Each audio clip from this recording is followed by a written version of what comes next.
Tudo bem? No vídeo de hoje eu vou falar sobre o tema que as pessoas costumam falar que os surdos eles têm o costume de serem nervosos. Será que isso é verdade? Os ouvintes eles costumam falar: eu conheço, os surdos eles são nervosos, estão sempre bravos. Será que isso é verdade? Eu vou explicar para você e aí você vai meditar a respeito desse assunto.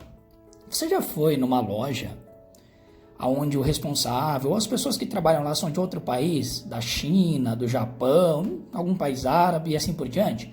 Aí você vai, entra no lugar e as pessoas estão conversando, falando uma língua que você não conhece, é diferente. Aí eles estão conversando e começam a olhar para você. Eles vão falando, olhando para você.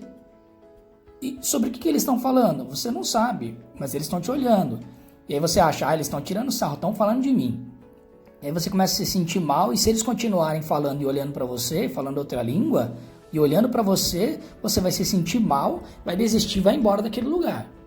Mas e no caso dos surdos? É a mesma coisa. Por quê? Porque em todos os lugares as pessoas elas estão usando a voz e falando, mas o surdo ele não sabe o que as pessoas estão falando, ele não escuta.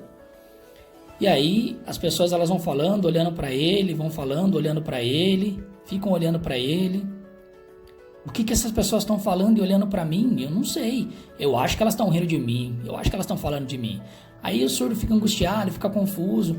Mas o surdo ele consegue desistir, abandonar tudo e ir embora? Não dá. Por quê? Porque não é só um lugar que está acontecendo.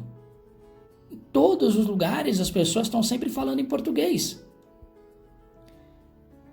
Se fosse você, que em qualquer lugar que você fosse, as pessoas estão sempre falando um idioma que você não sabe o que eles estão falando, como você se sentiria? Você também ia ficar angustiado, às vezes ia até ficar bravo. Isso ia ser normal.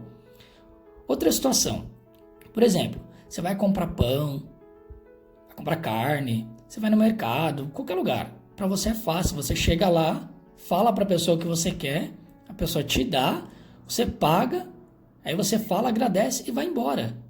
É fácil, você fala e as pessoas te entendem. Agora, e no caso do surdo, ele chega num lugar e ele quer falar, ele tem que fazer mímica. Aí a pessoa começa a falar e ele sinaliza que ele não escuta. Aí a pessoa fala, você é surdo. E aí o que ela faz? A ideia dela é fazer sinais? Não, o que ela faz? Ela começa a gritar com o surdo, fala alto com ele. E aí o surdo vê que a pessoa está gritando. Porque quando você grita, a sua expressão geralmente muda e você faz uma expressão mais brava e o surdo fica vendo aquilo. Se fosse com você, você ia gostar que as pessoas ficassem gritando com você? No caso do surdo, é isso que acontece, ele também não gosta. O certo seria as pessoas se esforçarem, tentar fazer sinais, não ficar gritando. Mas a maioria das pessoas ficam gritando com o surdo. Não se esforça para tentar fazer sinais, fica gritando com ele. E aí o surdo pega isso. E aí ele começa a se sentir incomodado, as pessoas parecem estar sempre bravas gritando com ele. Então todos nós precisamos refletir sobre essas coisas e pensar como é a vida do surdo, saber que não é fácil. Todos os lugares que ele vai, as pessoas estão sempre falando, ele não sabe o que as pessoas estão falando, e além do mais, ao invés das pessoas fazerem sinais, elas ficam gritando com ele. Não é que o surdo é bravo, é que a vida dele tem as suas dificuldades, nós precisamos ter empatia. Então, se esforça para aprender a língua de sinais, para aprender, e depois quando você encontrar o surdo, você vai conseguir conversar com ele e se comunicar bem com ele. Ou se ele precisar, você vai conseguir interpretar e ajudar ele com